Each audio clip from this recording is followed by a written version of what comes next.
Indriya means senses. Para means superior or transcendental. And so the senses are superior to dull matter. And superior to the senses is the mana, the mind. Superior to the mind is the intelligence, and superior to all of them is the soul, higher than the intelligence. This is from Bhagavad Gita. So there's that little guy, that's us.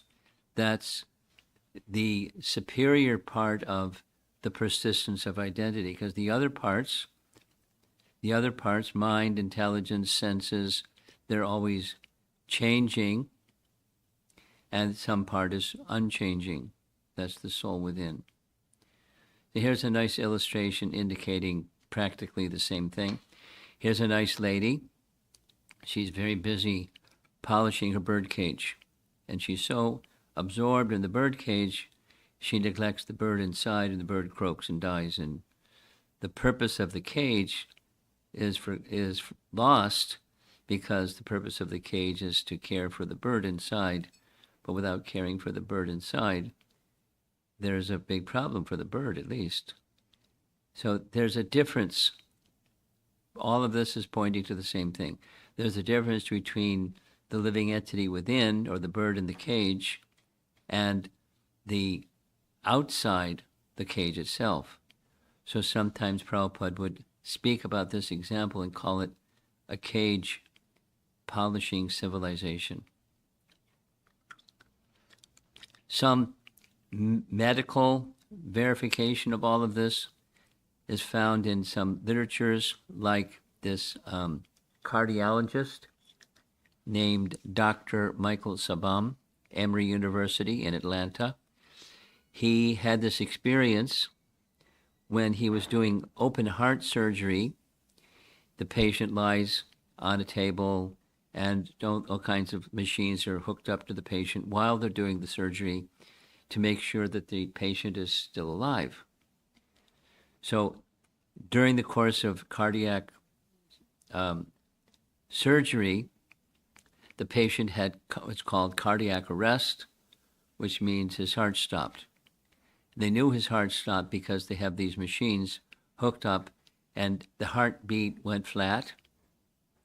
And not only the heartbeat went flat, but the system indicating the activities of the brain, the EKG, went flat. So those two indicators means the body's dead. So in surgery, they have this procedure, at least heart surgery.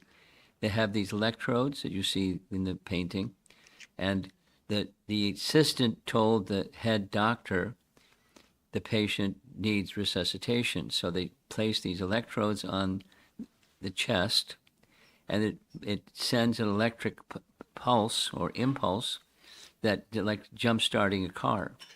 Sometimes it works. The electrodes jump-start the heart starts pumping again, and the patient lives. Sometimes it doesn't happen and the patient doesn't live. So in this case, the patient lived, and they completed the operation. And the next day, the doctor, good bedside manner, went to the patient, how you doing, how you feeling? And the patient then described to Dr. Sabam what he experienced during cardiac arrest.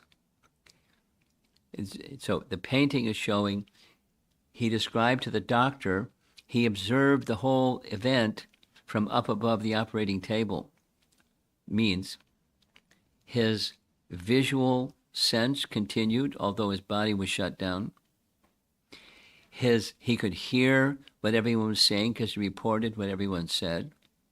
And his mind was working because he had a memory of both of those things, visual, auditory memory. And the doctor, being a doctor, was like, what? Because the normal idea is activity within the mind is nothing but electrochemical events in the brain. But the brain doesn't get blood because the heart stopped beating.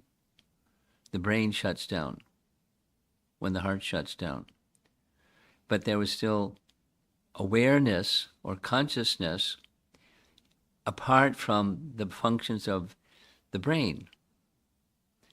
And then all the other activities that are attributed to the brain, the auditory, visual, and memory, were all functioning. And so the doctor was in disbelief or didn't know how to process it. So one of the things, it's in the book that he wrote about this experience, he gives the name of the patient and everything. He asked some other doctors, have you ever had an experience like this? And he found they also had an experience. So he gathered all that data in a book. And the conclusion of the book was basically, as a medical practitioner, it's not common for me to say this, but I can't reach any other conclusion than the seat of consciousness is something other than the body.